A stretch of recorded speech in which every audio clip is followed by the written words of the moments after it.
Hello everyone, welcome back to S biology. और आज अपन discuss करेंगे जिम्नोस्पर्म के बारे में। तो सबसे पहले स्टार्ट करते हैं इसी के नाम से। तो नाम के अंदर भी सब कुछ छुपा हुआ है। तो जिम्नो का मतलब होता है नेक्ड और स्पर्म का मतलब होता है सीड। तो यानी कि जिसमें जो सीड होंगे वो नेक्ड होंगे। नेक्ड का मतलब समझते हो ना, जिसने कपड़े नहीं पहने हुए हो। ठीक है, तो कपड़े, सीड के ऊपर कपड़े कौन पहनता है? जब उसके ऊपर ओवरी प्रेजेंट हो। ठीक है, ओवरी प्रेजेंट हो बीज के ऊपर, या फिर आगे में लिखा हुआ भी है, वो आपको समझ में आ जाएगा ठीक से। तो देखो फर्स्ट पॉइंट पढ़ो, ovules not covered by the ovary. तो जो ओव्यूल है, जिसको हिंदी में बीजांड बोलते हैं, वो जो है ओवरी से कवर्ड नहीं रहता। ठीक है, both before and after the fertilization, चाहे फर्टिलाइजेशन से पहले और बाद में वो नेक्ड ही रहते हैं। ठीक है, तो ये बात हुई जिम्नोस्पर्म के बारे में। तो इनका मेन कैरेक्टर यही है जो अभी आपने फर्स्ट लाइन में पढ़ा। ठीक है, अब बात करते हैं इनके कैरेक्टर वाइज की। तो इसका बॉडी और नेचर दोनों सेम ही होते हैं। बॉडी, या तो बॉडी की बात कर लो या फिर नेचर की, तो आपको वो समझ आ जाएगी। ठीक है, तो इनकी बॉडी होने वाली है, श्रब्स ये हो सकते हैं। ठीक है, मीडियम और टॉल प्लांट्स प्रेजेंट हो सकते हैं, या तो मीडियम हाइट के, ये हाइट की बात हो रही है, या तो मीडियम हाइट के या फिर टॉल भी हो सकते हैं प्लांट इसके अंदर। ठीक है, तो टॉलेस्ट प्लांट आता है जब भी कोई जिम्नोस्पर्म का टॉलेस्ट प्लांट अपनी एनसीईआरटी में दिया हुआ है, और अगर कोई पूछता है तो अपन को बताना है सिक्वा, इसका एग्जाम्पल अपनी एनसीईआरटी में दिया हुआ है।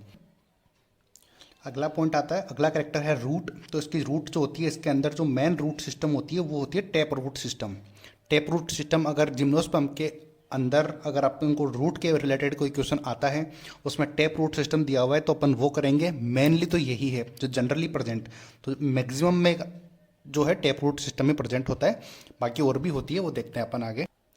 तो अगले टाइप की अपनी जो रूट है वो होती है माइकोराइजा रूट। ठीक है, इसको हिंदी में कवक मूल बोलते हैं। तो ये इसको बोलते कैसे हैं या फिर क्यों बोलते हैं? तो ये हैव फंगल एसोसिएशन। तो जो रूट होती है वो फंजाई के साथ एसोसिएट रहती है। तो इसका एग्जाम्पल दे रखा है अपने एनसीईआरटी के अंदर, ये है पाइनस।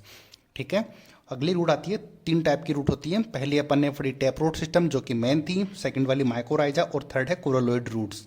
तो ये हिंदी में इसको भी मैंने लिखा हुआ है, तो आप देख लेना। तो कोरोलोइड रूट किसको बोलते हैं? जो नाइट्रोजन फिक्सेशन करती है ना, नाइट्रोजन फिक्सेशन करने वाले साइनोबैक्टीरिया के साथ ये एसोसिएट रहते हैं, तो इसको बोलते हैं कोरोलोइड रूट्स। आगे जब अपन प्लांट न्यूट्रिशन वाला चैप्टर पढ़ेंगे तो उसमें और अच्छे से बताऊंगा, बट यहाँ पर जितना पता है अभी इतना ध्यान रख लो। तो इसका एग्जाम्पल है साइकस। ठीक है, अगला कैरेक्टर है स्ट्रक्चर। तो इनके स्ट्रक्चर कैसे होने वाली है? स्ट्रक्चर यानी कि लीफ, स्टेम वगैरह वो सब। तो ठीक है, तो फर्स्ट बात करते हैं स्टेम की। तो स्टेम हो सकता है ब्रांच्ड भी हो सकता है और अनब्रांच्ड भी हो सकता है। तो अनब्रांच्ड का एग्जांपल दे रखा है साइकस, और ब्रांच्ड है पाइनस। तो ये दो एग्जांपल बहुत ज़्यादा मेन होने वाले हैं। तो क्योंकि ये दो ही एग्जाम्पल बहुत चीज़ों में यूज हो रहे हैं, तो एग्जाम में ऑब्वियसली सी बात है, जो एक चीज़ बार बार आएगी तो वो ज़्यादा कन्फ्यूज करेगी कि क्या उसमें प्रेजेंट था और क्या नहीं था। तो वहीं से ज़्यादा क्वेश्चन आते हैं। तो हर एक चीज़ को ध्यान से देखते रहो और उसको समझते भी रहो। अगली बात आती है कि लीफ। तो लीफ कैसे हो सकती है? तो सिंपल हो सकती है और कॉन्जॉइंट यानी कि संयुक्त और सिंपल इसके अंदर लीफ प्रेजेंट होती है। Well adapted to the withstand extreme of temperature, यानी कि वो इस तरीके से डेवलप्ड होती हैं कि एक तो बहुत ज़्यादा टेम्परेचर को वो सहन सकती है, यानी कि टेम्परेचर को सहने की उनमें एबिलिटी होती है, प्लस ह्यूमिडिटी को भी सह सकती है, प्लस विंड, हवा को भी आराम से सह सकती है। ठीक है, इन कॉर्निफर्स यानी कि कुछ शंक्वाकार प्लांट भी इसके अंदर प्रेजेंट होते हैं। तो निडल लाइक लीव्स उसके अंदर बहुत प्रेजेंट होती है। तो needle like leaves reduce the surface area. तो उनकी निडल लाइक लीव प्रेजेंट होगी तो क्या करेगी? सरफेस एरिया उनका कम करेगी, और सरफेस एरिया कम करेंगी तो वहाँ पर उनके सर्वाइवल के चांसेस बहुत ज़्यादा बढ़ जाएंगे। ठीक है, thick cuticle and the sunken stomata present helps to reduce the water loss.